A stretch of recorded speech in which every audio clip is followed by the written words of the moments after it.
The following is a Comfortably Zoned Radio Network production. We are back. Box score. From Nedick's at the Old Garden on 49th Street, I'm Ralph Tycho with the Comfortably Zoned Radio Network. And we have a panel of folks today to talk about one of my favorite subjects in the world. First, the panel, David Hubler is here. Hi, good evening. David, nice to have you back. George Case, the third. Thank you, Ralph. David, good to hear your voice, and looking forward to tonight. Good. And we have with us the man himself, Hal Bock. And I'm going to ask him, what's the score, Hal? Well, the score today is, tomorrow is the 67th anniversary of one of the greatest moments in baseball history, one of the greatest moments in my life. The home run hit by Bobby Thompson to win the 1951 National League pennant. He beat the Brooklyn Dodgers in the third playoff game, hit a home run in the bottom of the ninth inning, and it was a breathtaking moment. I was not there. I was a 12-year-old kid. I had just gotten home from junior high school. And I heard it on the radio when Russ Hodges said, the Giants win the pennant, the Giants win the pennant, one of the most famous calls in broadcast history. And it was a very, very exciting moment because it climaxed a wonderful, wonderful season. The Giants lost 11 games in a row at the start of the season, and they looked like they were buried.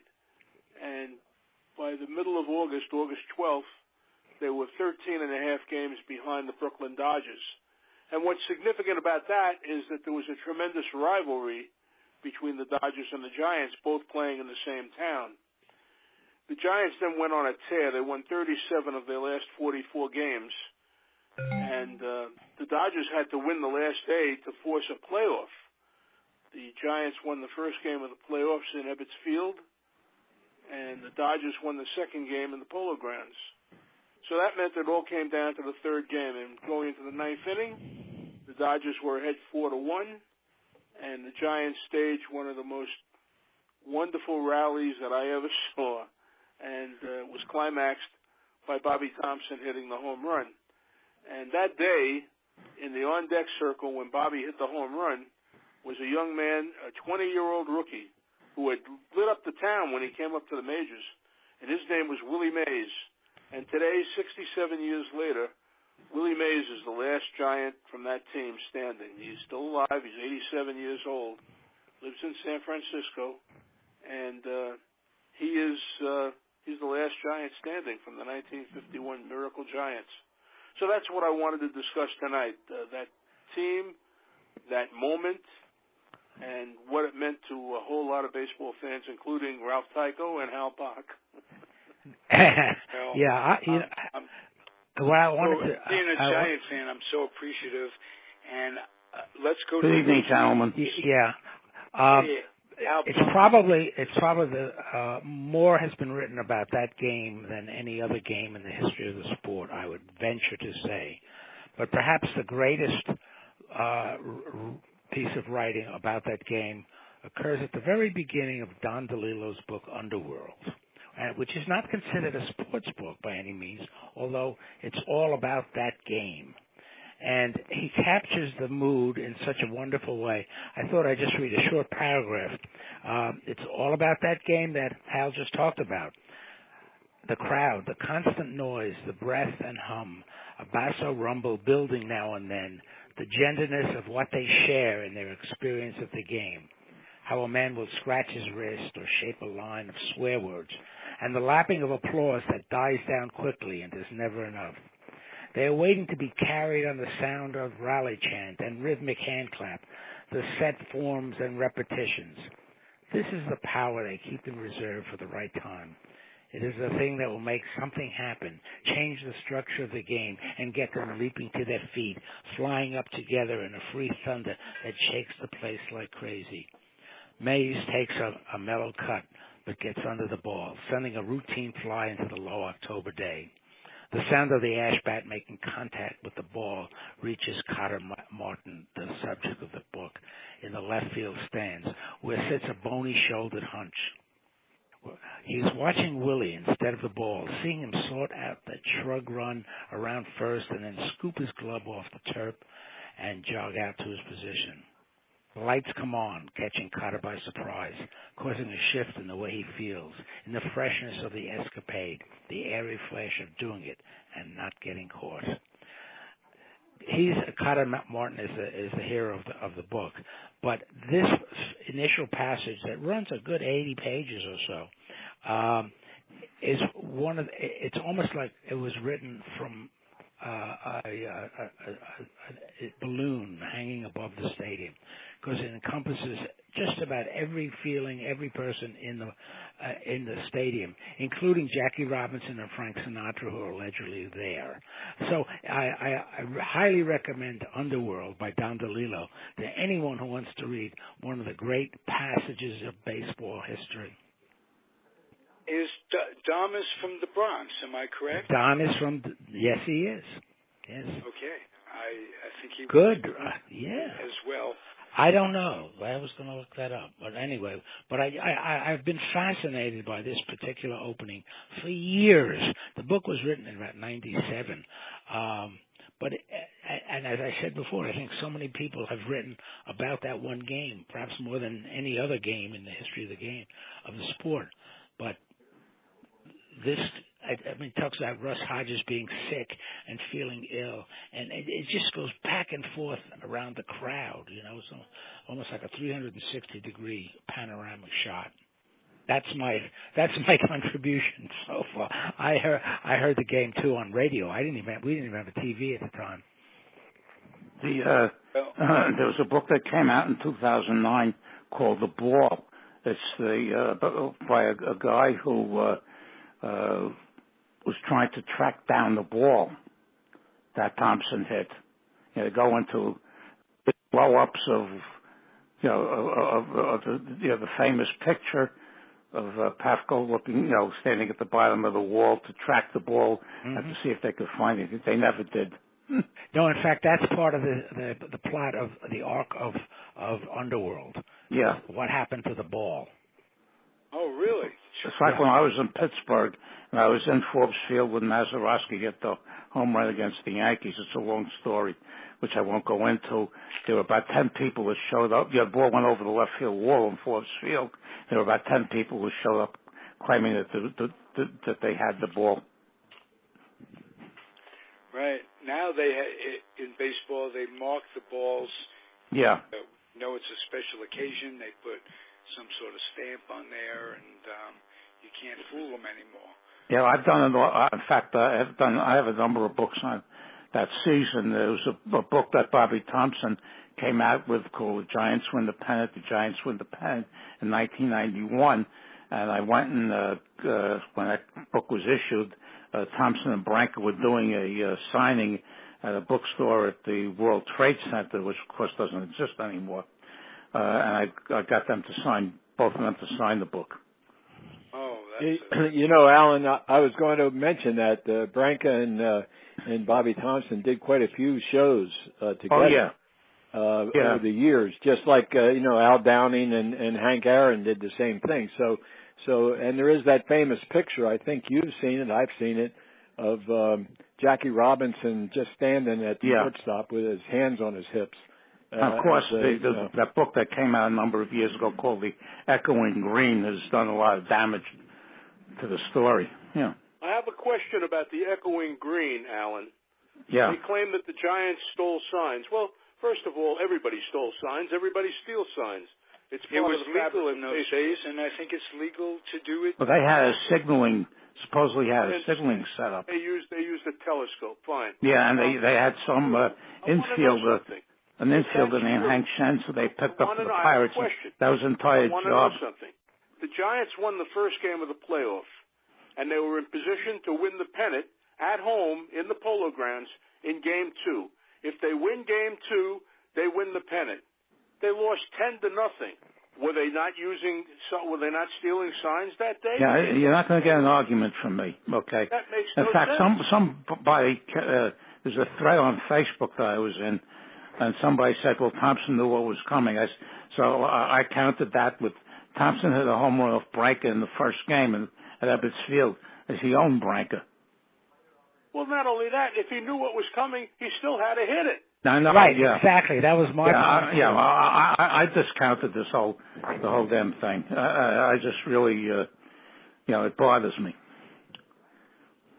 Supposedly they had a telescope set up in the field out in center field where there was something underground to signal what was coming. I mean, I think the Dodgers were very mismanaged, especially in September, because Dressen, who I'm not a big fan of, they originally had Branca and Erskine warming up in the bullpen because they had burned all their relievers, particularly Clyde King. It was useless after July. And another thing that Dressen did, a couple of other things that Dressen did, was not play Campanella because Campanella had a thigh injury and they had a big foul territory in the Polo Grounds. He wouldn't pitch Clem Labine practically the last month of the season, because Labine had disobeyed an order and threw a grand slam home run in the game. Dressen held grudges. And so he had to start Labine in the second game there because he didn't have anybody else. I think they were saving Preacher Rowe for the first game of the World Series. And at this point I read in one of the books, after Dark singled to open up the bottom of the ninth in the final game, the Dodgers had a 3-run lead, and Dressen had Hodges hold Dark on first base with a 3-run lead. So Mueller hit one through the hole.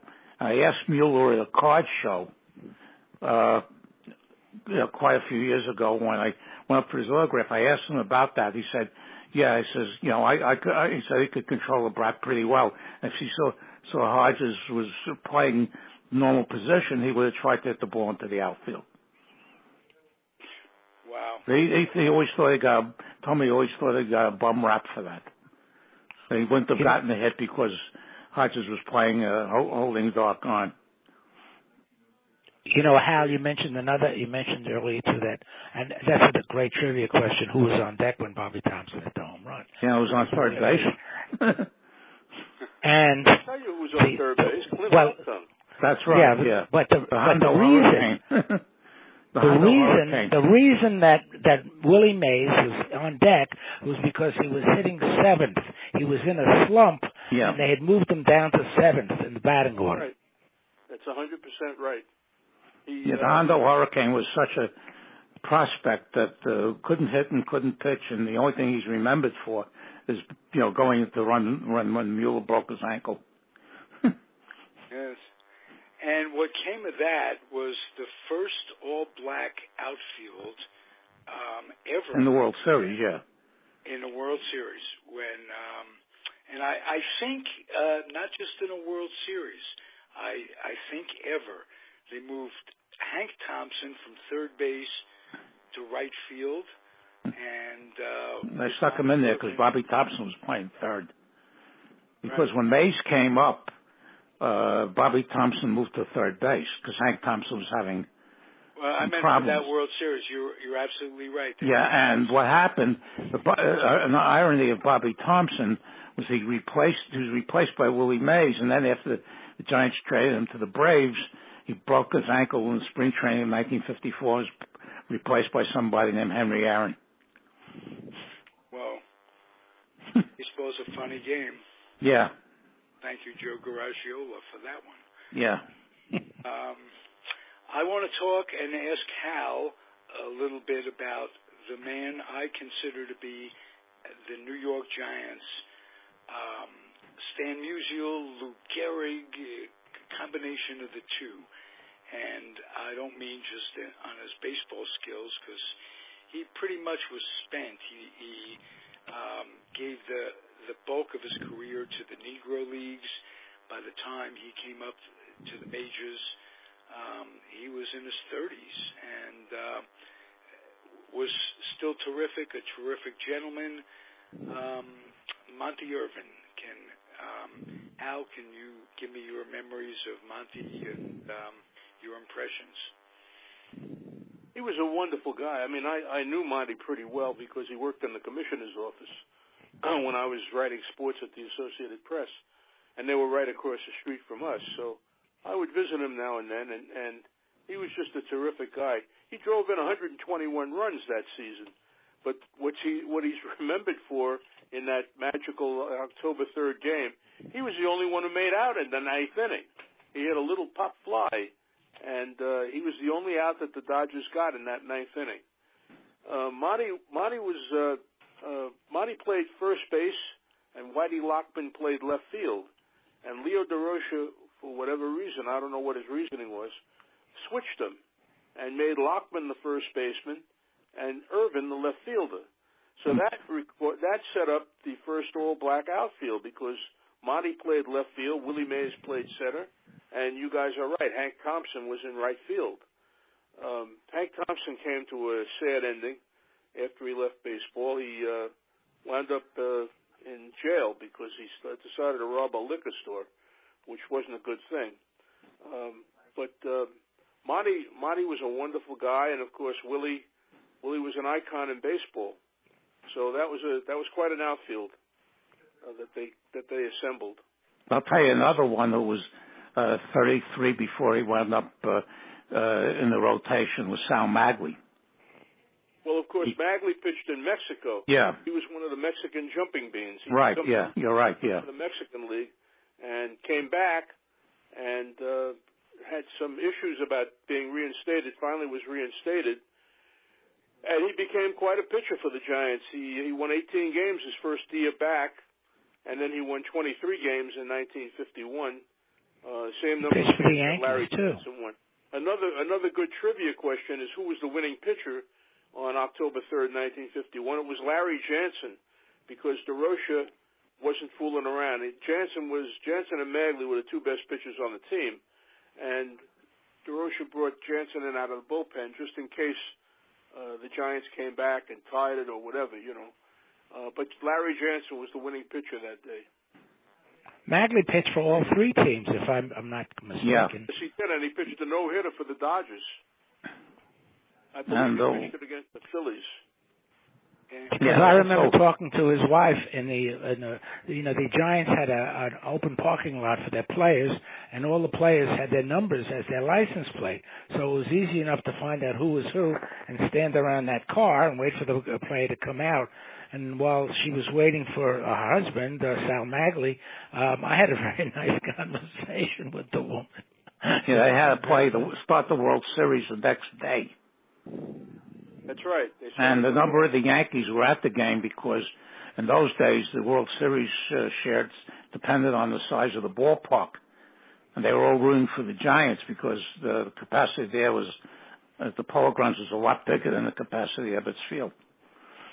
DeRocha started Dave Kozlow, a left-hander, in the opening game of the World Series, and the Giants won. And Monty Irvin, who we were just talking about, stole home. And I thought, this is going to be easy. They're going to knock the Yankees off. And the series went 6 games, and Hank Bauer made a diving catch against Sal Evers to make the last out in the 6th game.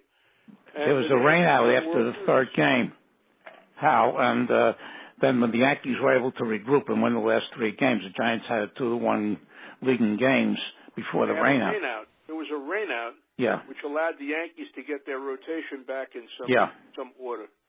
So it's something I remember very well. Google hit a grand 12-year-old brain recorded it all. Yeah, they always do, don't they, Hal? Yeah, I think they do. It's the octogenarians and the septuagenarians that can't remember anything. And that was when the first game was when Mantle stepped into the drain. That's correct. I can't remember what I had for dinner last night, but I could tell you everything. Right. Oh, sure. We all can. And you know who hit that ball when Mantle stepped in the drain? Mays hit the ball. Another play.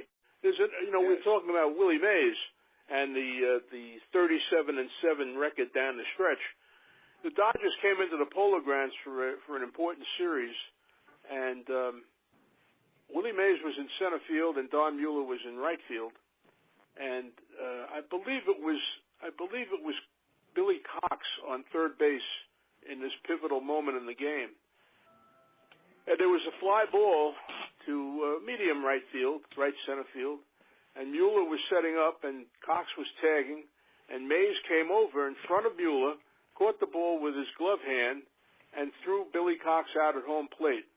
And it was a pivotal moment in that game that, it was the kind of thing you said, wow, if that's happening, they're going to go all the way. This team is magical. And it was a magical team. Eddie Stanky was the second baseman.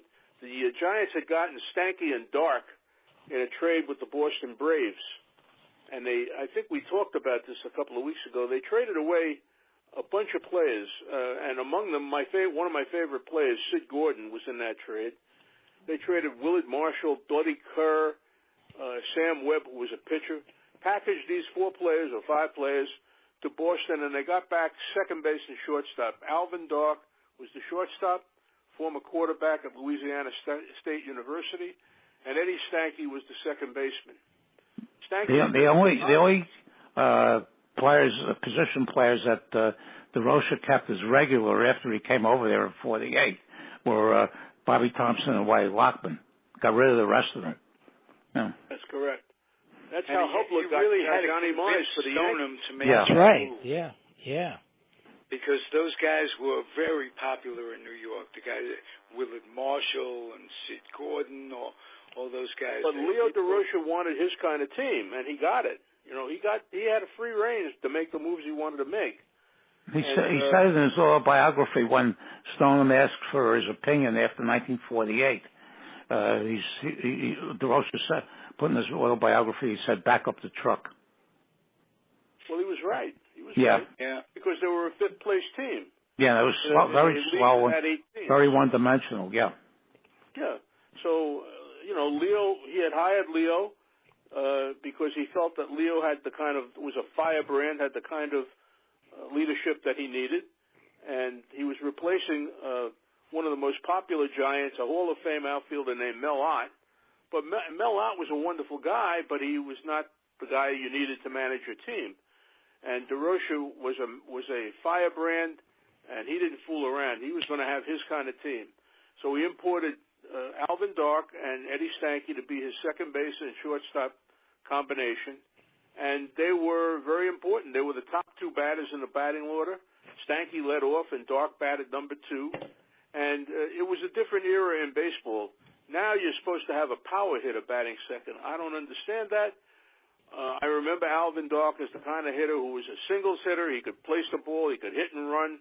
That's the kind of guy I want batting second in my lineup. And, I was only 5 years old when DeRocher made the move from Brooklyn to the Giants. Do you remember that at all? Absolutely. Was that insane? Was that an insane thing at the time? Well, it broke my heart because the last guy I wanted managing my team was Leo DeRocher. Leo DeRocher was the enemy. He was the Brooklyn Dodgers. And I didn't want him soiling the sacred turf of the Polo Grounds. I cried. The day he was named manager, I cried. I remember sitting on a curb outside my home and just tears in my eyes and thinking, how am I ever going to root for this team? Leo DeRocher is the enemy. But Stoneham knew what he was doing. I mean, in one of his sober moments, I guess, he knew what he was doing. He wanted a guy who could really fire this team up, and DeRocher was the guy he needed. So Ricky offered him to the Giants when... yes, he did. Yeah. He was the Billy Martin of his day. Surprised everybody. Yeah. It's the Billy Martin of his day. Full of DeRocher's shenanigans. Don't forget DeRocher was suspended in 1947. Yeah. He spent the whole season on the sidelines. And so, Ricky just didn't like DeRocher. He wasn't a fan. No, he loved DeRocher for quite a number of years. Well, you win for me, I'll love you. Because he was a prodigal son, But they said in the book I read about that whole thing that what really broke Ricky's liking DeRocher was because the Dodgers in 1948 had no catcher because Bruce Edwards, who was the catcher, couldn't throw the ball, and DeRocha was screaming for Campanella, and Ricky used Campanella to break the color line in the American Association. Didn't there come was up also with an episode. DeRocha, don't forget, was kind of a Broadway character. He was a loose cannon, yeah. He liked to hang out with Hollywood stars and that kind of people. He actually married one. He did, Lorraine Day. Yeah, he married Lorraine Day. Right. The CYO in Brooklyn was offended by the fact that DeRocha was carrying on with a married woman. Lorraine Day was married to somebody else. And they complained to the Dodgers about DeRocha's behavior. And that apparently was the tipping point for Ricky, because he didn't want to anger the CYO. They had kids at the games every day. And so that was apparently the last straw for Ricky, and he offered him to Horace Stoneham. He said, "Would you like DeRocha?" Stoneham jumped all over it. Hadn't he been suspended for a year by McPhail? 1947, he was suspended. Not by McPhail, by Chandler. Happy Chandler Yeah. suspended him for many of the things that I just talked about. He was hanging out with George Raft. He was gambling. He was doing all kinds of stuff. He was being Leo DeRocha, and Chandler was not amused, and he suspended him for a year. Yeah, Paul Dixon's biography of him it goes into that in great detail. His book came out about a year and a half ago. Yeah, DeRocha's autobiography, titled "Nice Guys Finish Last," is, like most autobiographies, is pretty self-serving. Oh, sure. Yeah, incredible. Why else would you write that book? Yeah. That was an incredibly entertaining book. Hal, you mentioned that Monty Irvin worked right across the street from you guys at the AP for Major League Baseball. Can you tell us something about Monty Irvin that the average fan doesn't know, or tell me something about the way you guys interacted, or just something? I'm dying to know. Monty was a great storyteller. He had played in the Negro Leagues and played in Newark, and he was held back because of his color. He was a black ball player at a time when black ball players were not welcomed into the major leagues. And Monty should have been the first player to come up, but the Dodgers wanted Jackie Robinson. And Jackie Robinson was a couple of years younger, and he was Jackie Robinson, He was a major league player from day one. And Monty spent some time waiting his turn. And when he got to New York, he became the left fielder, and he shepherded Willie Mays. He became Willie Mays' big brother. Willie was 20 years old, and here he is in the big city, But Monty just took care of Willie. He just told him what to do, where to go, how to handle himself, and it was an important part of the growth of Willie Mays that he had Monty Irvin to hold his hand. Monty told a story about that moment when Bobby Thompson hit the home run, and I write about it in my column this week. Branca's first pitch to Thompson was a fastball, and it was right down the middle. It was in Thompson's wheelhouse, and Bobby froze on it. And in the dugout, the Giant players couldn't believe that Bobby didn't swing at that pitch. And Monty told me they all jumped up, and they had this antiquated ballpark that they were playing in the Polo Grounds. And the dugout was a little small thing, and the players hit their heads on the roof of the dugout because they all jumped up. And Monty laughed about that. He told me that story, and he laughed about that. And, of course, they all thought that that Thompson would not get another good pitch to hit. And lo and behold, he did. And the next pitch, he hit out of the ballpark. So, and, of course, they raced out of the dugout, and they mobbed him at home plate. And it was a great moment for the Giants and for their fans. That's funny because in 1952, Monty broke his ankle in spring training, missed 2/3 of the season. Willie Mays went into the Army in May that year, and DeRocha did a tremendous job that year because they only finished like 4 games out of first place. With both Mays and Irvin gone for the bulk of the year. Mm-hmm. You're right. You know, what also is interesting is that while Mays was in the service, and I can't think who it was, I think it might have been Jack McGuire, a guy named Jack McGuire, wore number 24 after Willie, and then Willie got the number back when he got out of the service and came back in '54. 30 years ago, I did a project for a presentation at the Sabre National on players who missed time due to being in the Army during the Korean War. They didn't have to necessarily be over there. But Willie Mays, and I read the whole story in the Sporting News back then, of Mays was going to be drafted by his draft board in Alabama. And they switched it to New York, hoping they would get him out of it, and all it did was buy him a month. I remember the last game he played before he went off to the Army. He played a game against the Dodgers in Ebbets Field. And Bobby Morgan, who played for the Dodgers, hit a ball, a line drive. I mean, it just a sizzler. And Mays made a diving catch against the center field wall. And I remember thinking to myself, who's going to do that now when Willie is off marching with Uncle Sam? That was he made some magnificent plays that people don't know about. Of course, the catch in the 1954 World Series, everybody knows about that. But he made some great plays during the season. I remember him catching a ball barehanded. I mean, he would have been the first player to challenge Ruth 714 if he didn't lose that year, almost 2 years to the military. He wound up with 660 home runs. Yeah, he would have challenged the record ahead of Henry Aaron.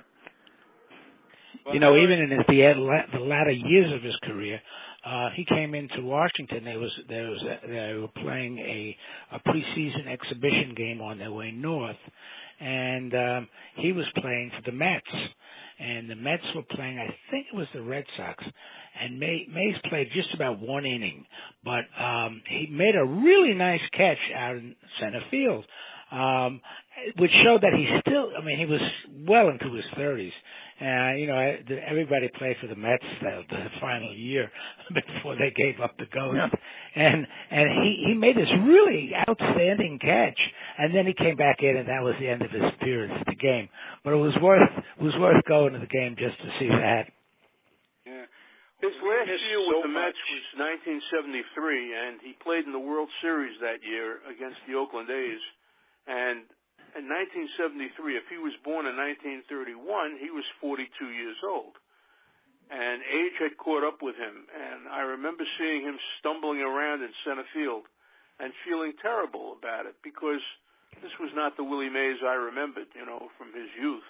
And the Mets ruined Tommy Agee because when Mays came over there, you know, every time they sent Agee out there instead of Willie Mays, the fans would get crazy. And they didn't realize that they were getting the 40-year-old version and not the 20-year-old version. That's right. Yeah. There's really nothing sad to see a once great player who can't do it anymore. You're 100% right. The only thing sadder is to hear a washed-up old podcaster like myself who can't do it with it. We haven't noticed any change. I know. That's the sad part. No, that's the good part. Another one we haven't mentioned, that couple of players we haven't mentioned that contributed to that is Jim Hearn, who won the first game of the playoff, who won 17 games that year for them. Big and Wes Westrom, Wes Westrom was a terrific catcher, and he was very good, even though he hit for a very low average. He was very good at walking and clearing the pitcher's batting spot. So a lot of times the pitcher would walk, the pitcher would make out, and wouldn't be leading off the following inning. Right. He also what happened to George? Is George still with us? Home runs. No, I'm here. I'm listening to you guys. Oh, okay. I'm enjoying it. Okay. Hey, okay. Well, George, what do you remember about Willie Mays? Well, I got a bunch of stories. He started his I career in Trenton. I seem to always have stories, but, I think I mentioned this before. Willie Mays, in 1950, he started in Birmingham, then he went to Trenton, and then he went to Minneapolis, and then he, 51, it was his rookie year in New York. But he played in Trenton at Dunfield. He's there for six weeks. My dad had a sporting goods store at the time, and he got a call from the Giants front office, and the general manager, or I don't know who it was at the time, but they called my dad in the store, and because they knew his baseball background, and they said, "George, we're sending a young man down to see you by the name of Willie Mays. We think he's a pretty good prospect. So, give him whatever he wants, and just send the bill to us in New York." So my dad always laughed because he said, "Yeah, well, there's Willie Mays walking into my store to get his, jockstrap and his sweatshirt and whatever he needed, and I just sent the bill to the Giants office." So, and the other thing about Willie Mays playing in Trenton, he played at Dunfield. My dad had played at Dunfield 36 and 37. I've been told, although I don't know for sure, that Willie Mays perfected, if you'll remember, his basket catch. And that's how he caught fly balls that were hit in front of him. And he developed that skill, from what I was told, at Dunfield when he played, with the Trenton Giants. At the time, they were the AA franchise of the New York Giants. So that's my Willie Mays story. Now, George, I want to let you know, this is a little bit of a sidebar. There's a site on Facebook called the Pacific Coast League. And I have a friend, Tom Zacco, daily posts at random. He posts up pictures of players who were in the Coast League, and today he put up your dad.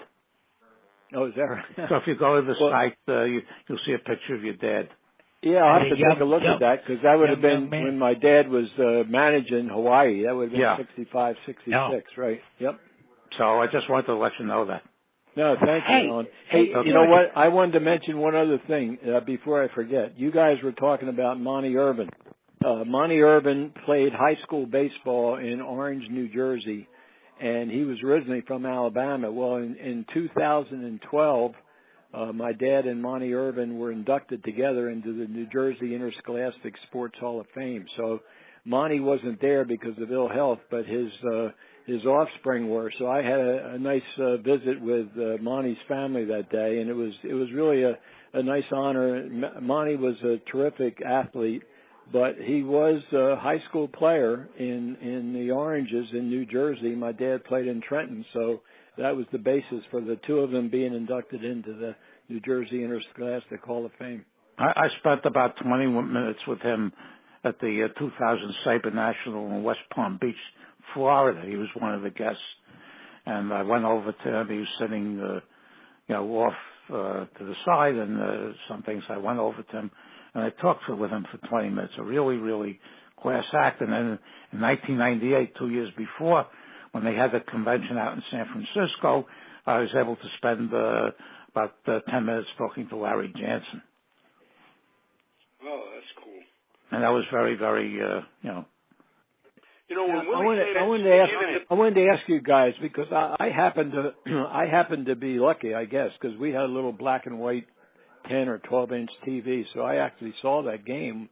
But wasn't it supposedly Alan or David or Hal? Herman Franks, wasn't he supposedly the guy who was in the center field clubhouse to steal the sign? No. Hank Shen's, a utility infielder. Henry Shen's was the guy, and he had a telescope from World War II, from service in World War II. And that's what he allegedly used to pick up the signs, and he would flash them to the Giants bullpen, which was in right field, and I guess it was Sal Evers, and if Evers flipped the ball in the air, that meant it was a curveball, and if Evers put the ball in his pocket or whatever, that meant it was a fastball. That's what I've heard. But I ask again, were they not doing that on the day before Bobby hit the home run? When they lost, well, you know what, I have to say, Hal, and I've done some coaching and playing myself, but some batters, want to know the pitch, and some don't.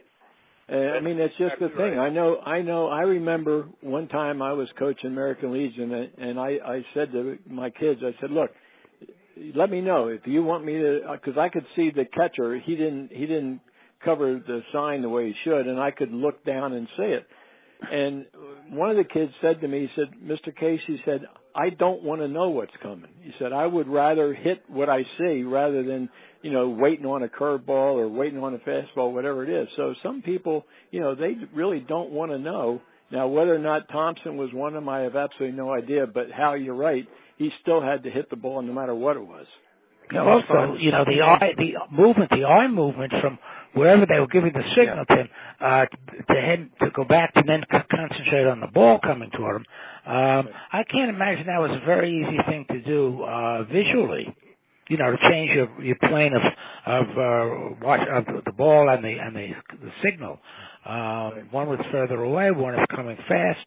So I don't know if I find the story kind of. They started in the second game of that playoff.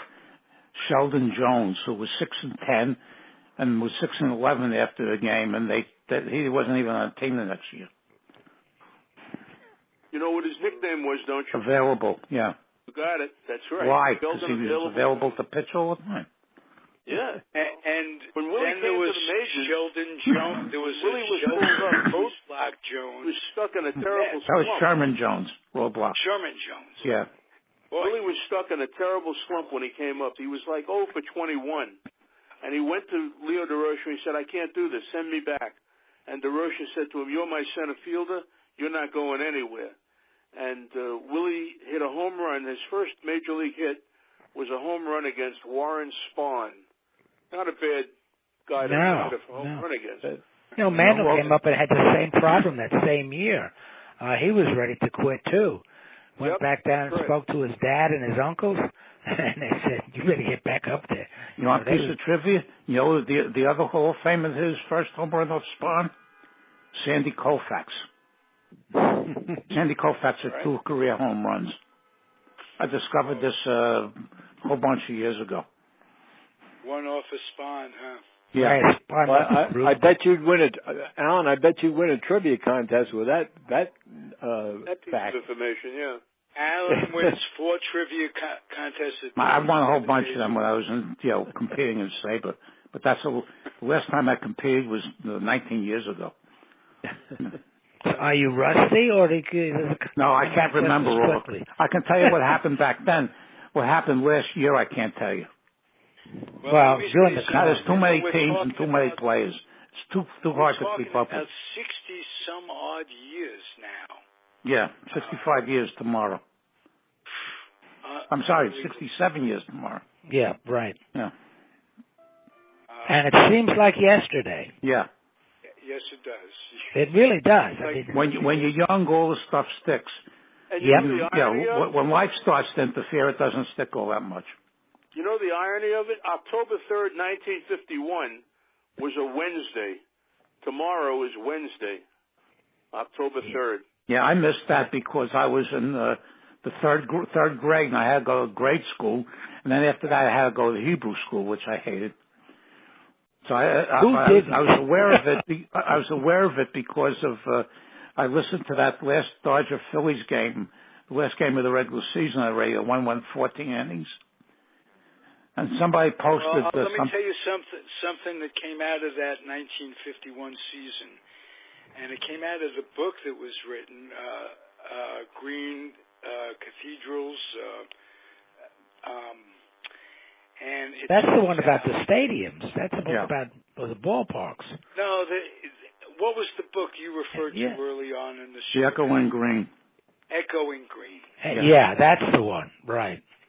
That book is written, and it turns out that somebody did some research about Ralph Branca, speaking of Hebrew school, and it turns out his mother was Jewish. And all their lives, they were raised Catholic and what have you, but they were Jewish. You got to have a Jewish mother, you're Jewish. And that was a big adjustment for Mr. Branca later on in his life.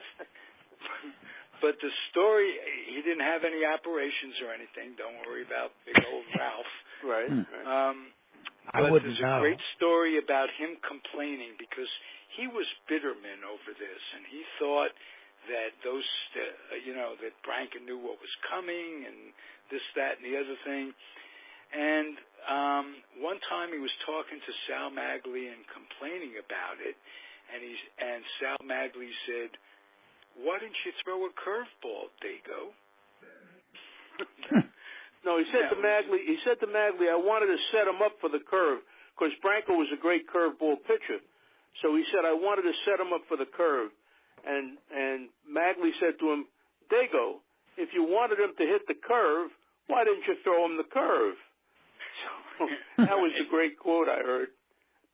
Right. There's a book that came out in 1975 called The Miracle of Coogan's Bluff.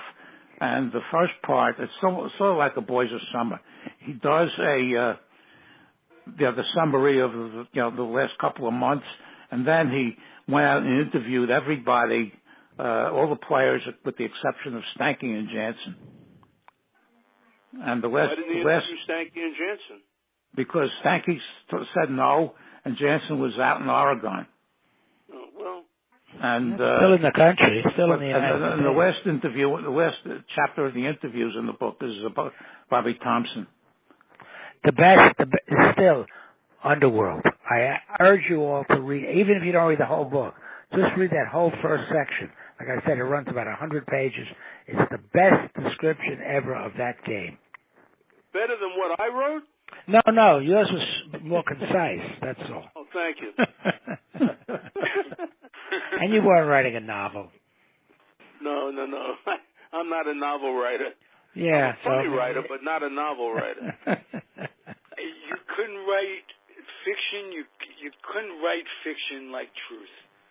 How could you write a story like the 51 World Series? Red Smith wrote a column after that, and that's been published all over the place about how fiction could never, writing about baseball fiction could never come up with a scenario like that. Well, Claire B. made a career out of writing these sports books where the hero always winds up in the end, hitting the home run, or Chip Hilton, hitting a home run in the end. I read those when I was making the last basket. Yeah. So you can make a career out of it if you're good at it.